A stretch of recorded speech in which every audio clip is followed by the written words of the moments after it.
এই সেই রাস্তা যেটা খটসা চৌরাস্তার মোড় থেকে মুকুন্দপুর এপি স্কুল পর্যন্ত 3.4 কিলোমিটার রাস্তা। এই জায়গাটা আমার বাড়ির সামনের রাস্তা। এটা আমার বাড়ি। কাজ চলছে, 2-3টে লোক কাজ করছে। এই পুরো রাস্তাটা 1,69,583 টাকায় শুধুমাত্র মেরামতির কাজ হচ্ছে। পশ্চিমবঙ্গ গ্রাম উন্নয়ন দপ্তরের পক্ষ থেকে এই রাস্তাটা হচ্ছে এবং এই রাস্তাটা এর আগেও আমরা বহুবার প্রতিবাদ করে বলেছিলাম যে এই রাস্তাটা এর আগেও রিপেয়ারিং হয়েছে, তখনও কোনো প্রশাসনিক দিক থেকে ভালো ব্যবস্থা গ্রহণ করা হয় নাই।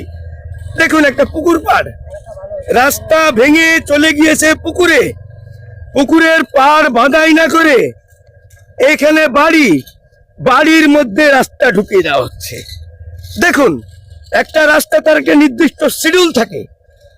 আমি আরটিআই এর মাধ্যমে কালিয়াগঞ্জ পঞ্চায়েত সমিতির কাছে অলরেডি আবেদন করেছি এবং এখন ঠিকাদার কোম্পানিদের লোকেদের বলছি, আপনারা এই রাস্তাটা এখন আর 1 ইঞ্চি পরিমাণ খুঁড়বেন না।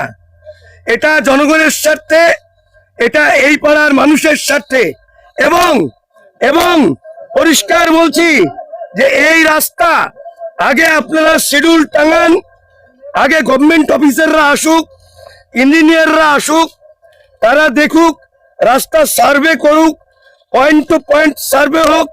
আপনারা রাতারাতি এই ঠিকাদারগুলো রাত্রের অন্ধকারে মাটি কাটছে, এই রাস্তার কেটে পুরনো পাথরকে উপরে তুলে নিয়ে এসে কোনো ডাম্পিং না করে, কোনো মাটিকে ভালোভাবে মজবুত না করে যে কোনো দিক দিয়ে রাস্তা বানাচ্ছে। রাস্তার রিপেয়ারিং এবং রাস্তা করার প্রথম স্টেপ হচ্ছে মেজারমেন্ট, সেটা করা হয়নি। দ্বিতীয় স্টেপ ডাম্পিং, সেটা করা হয়নি। তৃতীয় step metal and others materials, সেগুলোকে লেয়ার বাই লেয়ার দেওয়া, জল দেওয়া এবং সেটাকে ডাম্পিং করা।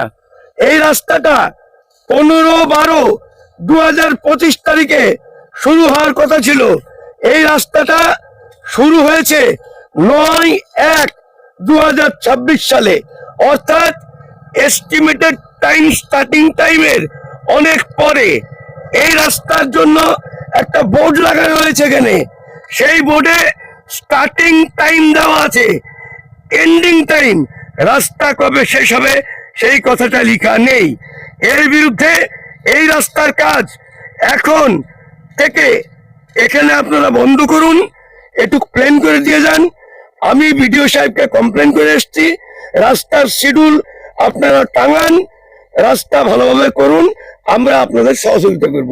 আজকে এই পর্যন্ত করেছেন, একটু লেভেল করে দিয়ে চলে যান।